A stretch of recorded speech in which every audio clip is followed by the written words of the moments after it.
जय हिंद। कैसे हैं आप सभी? उम्मीद है आप लोगों की पढ़ाई अच्छे से चल रही होगी।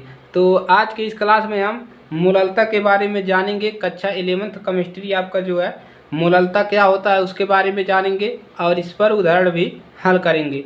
तो आप लोग हमारे साथ बने रहिएगा। तो चलिए क्लास को शुरू करते हैं बिना देरी के।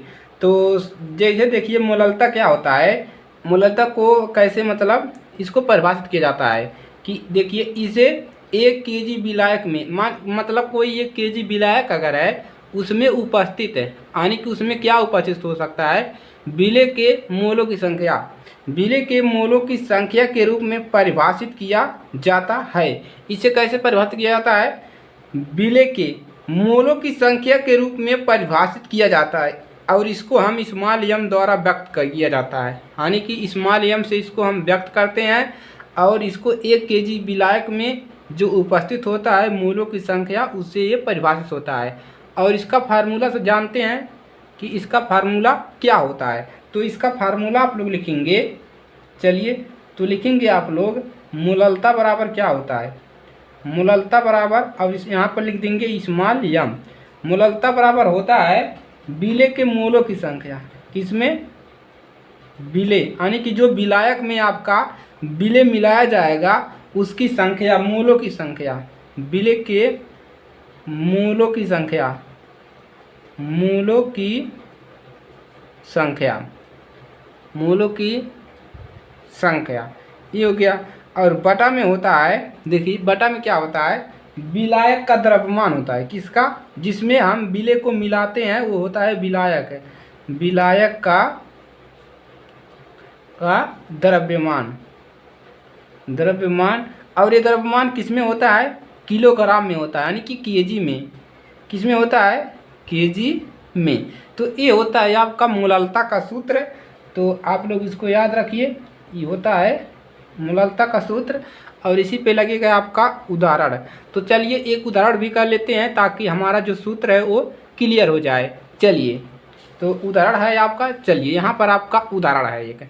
तो हमने उदाहरण ले लिया है कि 3 मोल NaCl में, NaCl में अब जो मतलब NaCl सोडियम क्लोराइड में 3 मोल है, विलयन का घनत्व, इसका जो घनत्व दिया है 1.5 ग्राम मोल लीटर इनवर्स है। और इस विलयन की मूललता का परिकलन कीजिए। हमको क्या निकालना है? इस विलयन का, यानी कि NaCl का मूललता निकालना है। तो कैसे निकलेगा?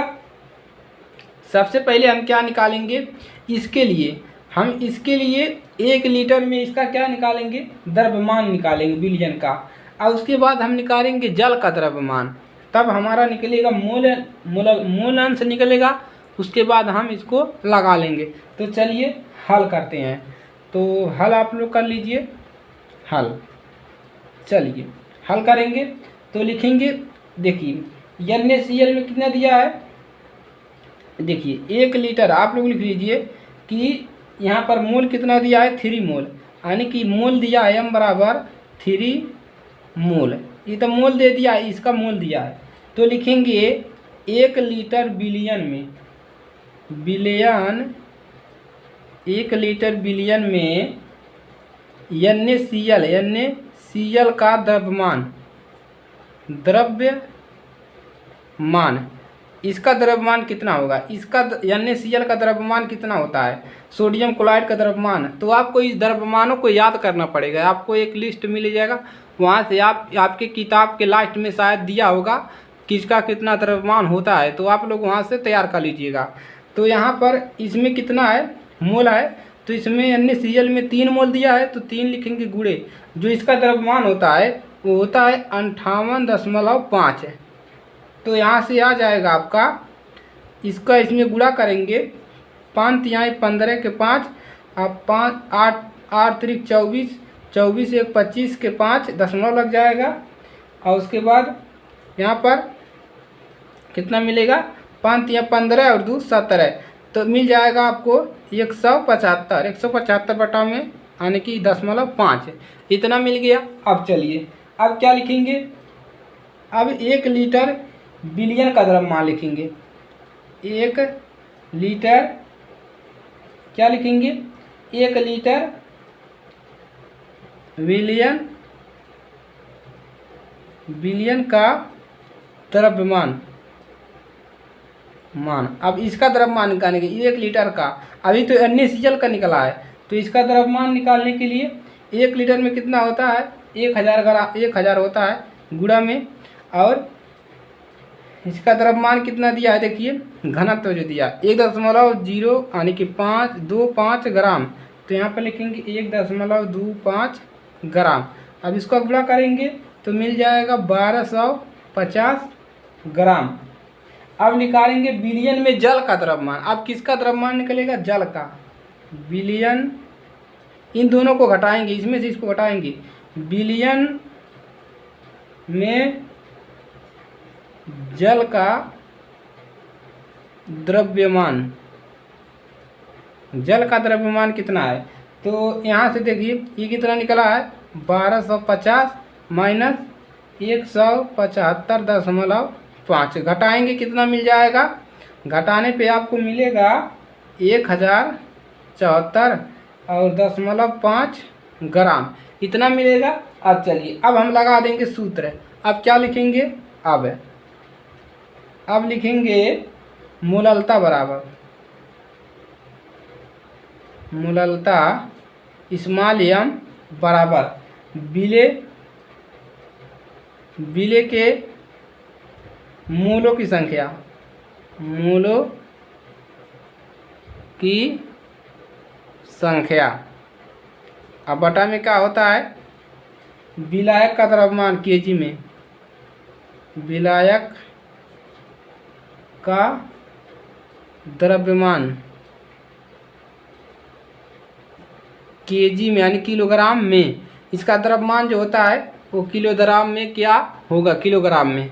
तो चलिए विलय में मोलों की संख्या कितना आया है, मोलों की संख्या देखिए इसमें 3 है, तो यहाँ पर हम 3 रखेंगे। अब देखिए और जो इसका निकला है विलायक का द्रव्यमान, यानी कि ये विलयन का द्रव्यमान, विलयन मतलब विलायक है, इसका द्रव्यमान निकला है ग्राम में, तो हमको इसको किस में लाना है, केजी में लाना है, तो इसको हम केजी में बदलेंगे। जब केजी में बदलेंगे तो कितना मिलेगा 1.07 और मिलेगा 45 केजी। देखिए 4 जीरो होता है केजी में, था 4 जीरो हो गया, 1.1 हो गया। अब बराबर कितना मिल जाएगा हमको, यहाँ से मिल जाएगा, भागा लगाएंगे 2.79 और मिल जाएगा मोल, तो इतना मिल जाएगा आपका आंसर। थोड़ा टफ उदाहरण था लेकिन आप लोगों को समझ में आया होगा। इससे भी आसान उदाहरण आपको मिलेंगे तो आप लोग किताब से लगा लीजिएगा, और इसकी विधि यही है लगाने का प्रोसेस, आपको फार्मूला याद होना चाहिए, बाकी अपना दिमाग आप लगाइए खुद है। चलिए आज के लिए सिर्फ इतना ही, और अगर ये क्लास अच्छे लगे तो वीडियो को लाइक कीजिए, और नए स्टूडेंट हो भाई चैनल को सब्सक्राइब कर लो। और इस पर कक्षा 11th की जो है आपका फिजिक्स भी चलाया जाता है। तो आज के लिए सिर्फ इतना ही, मिलेंगे अगली क्लास में, तब तक के लिए जय हिंद, वंदे मातरम। आप लोग पढ़ाई करते रहिए और अच्छे से पढ़िए। आप 11 को बहुत अच्छे से पढ़िए, क्योंकि 11 आपको बहुत मायने रखता है। अगर आप आगे पढ़ते हैं या किसी भी चीज़ की तैयारियां करेंगे तो आपको बहुत महत्वपूर्ण है और आपको बहुत ही लाभ मिलेगा इससे। चलिए आज के लिए सिर्फ इतना ही, मिलेंगे नेक्स्ट क्लास में।